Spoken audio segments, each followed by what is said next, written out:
first shared publicly February 24th, 2010 by Creepypasta. It was a few weeks ago that the hay bales started creeping slowly away from the house. Every morning when I woke up, each had moved a few hundred feet from where it was before. I assumed it was pranksters with nothing better to do, and I ignored it. Within a few days, though, the bales began to approach the boundaries of the farm. I was tired of the whole game by then, and decided to move them back. It took a tedious hour to bring them all from where they were to over near the house again, and by the time I was done, I was ready to snap the neck of whatever little pissant was deciding to screw with me. The next morning, I found each and every one of my horses messily decapitated. The smell was what woke me up. Each one was slumped over against the side of its stall. There were no signs of the heads. I spent the rest of the day cleaning up the mess and burying the remains. It was only when I was done that I noticed the bales of hay had all returned to their positions from the day before, scattered far out into the fields.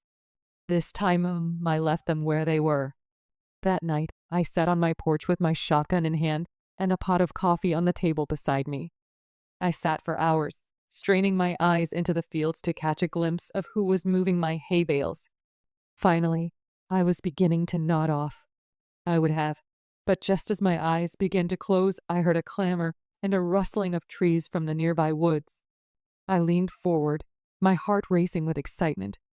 I was going to catch the bastard. I fumbled with my gun and fidgeted in my seat, waiting anxiously for whoever it was to get close enough to ambush. It was only when the thing got close enough for me to make out its silhouette in the dark that I was frozen still. The thing that crept into my fields from the nearby woods didn't seem to notice me sitting there. It stalked, hunched and deliberate, through the field with the posture of a tiptoeing thief. If not for the fact that it must have towered to over 10 feet tall even in its crouched position, it might have seemed almost frail. The thinness of its arms and legs and the emaciated, caved-in quality of its chest reminded me of a starving animal. Still, this thing was undeniably strong, and I watched it hoist each bale up into its arms with ease, and set it down carefully a while away, taking only a few strides to cover the distance.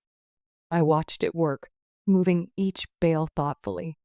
Every once in a while, it would straighten up to look around at the other bale's positions in the field before adjusting the one it was working on ever so slightly. Before it left, it looked towards the house. I felt its eyes sweep over me in the dark, but whether it saw me or not, I couldn't tell. Then it turned silently and crept back the way it came, disappearing into the dark of the woods. It took me an hour before I had the courage to move at all. I went inside after a while, but didn't sleep that night. It was only when the sun rose that I dared step off my porch into the fields. The hay bales were where it left them. Strangely, it didn't move them as far as it had in the previous days.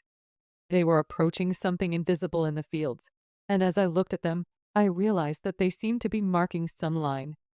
Indeed, as I walked around the house, I saw the distinct circle that they formed with me at the center. At first, I thought the bales were just being haphazardly moved away from the house, but now I could see that they were instead being moved towards some boundary. The thing was sending me a message.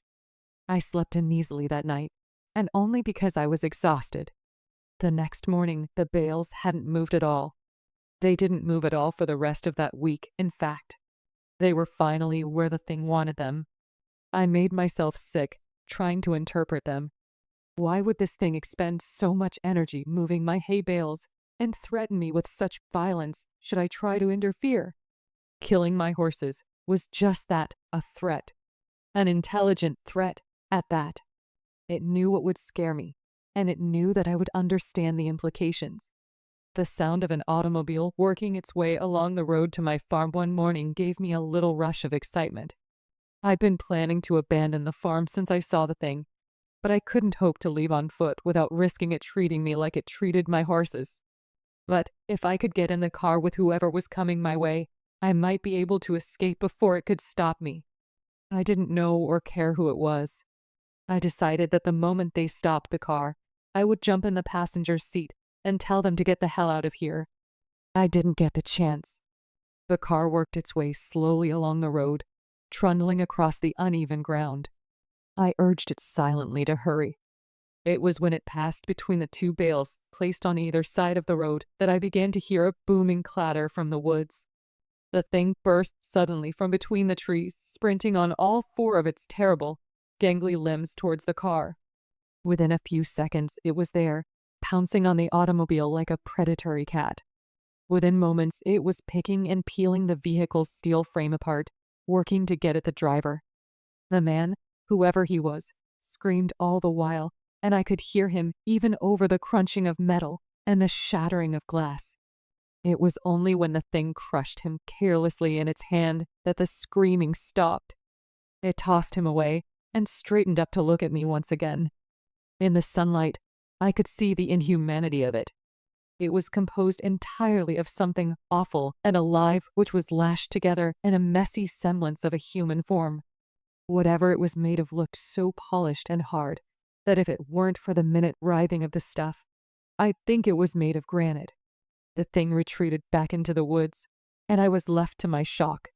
My eyes wandered to where the car sat, the engine still sputtering, between two of the hay bales. Suddenly, I understood. The message was clear. I am this thing's captive, and I am not allowed visitors. Nothing may cross the borders it has set. I'm trapped here, by the thing that stalks the fields, and it demands nothing except that I never leave. Still, I don't know if I can handle being that thing's canary. I've been thinking hard for the last few days since I saw it crush that man's chest and silence him before he could finish his scream. If I crossed the hay bale border, it'd probably do the same. It'd smash my skull before I could put my hands up to protect myself. It'd go and find a new pet and probably keep looking until it found someone who could stand knowing that it was waiting just outside, watching it at all hours with its shiny, insect eyes. I've been thinking hard for the last few days, and I might just make a run for it,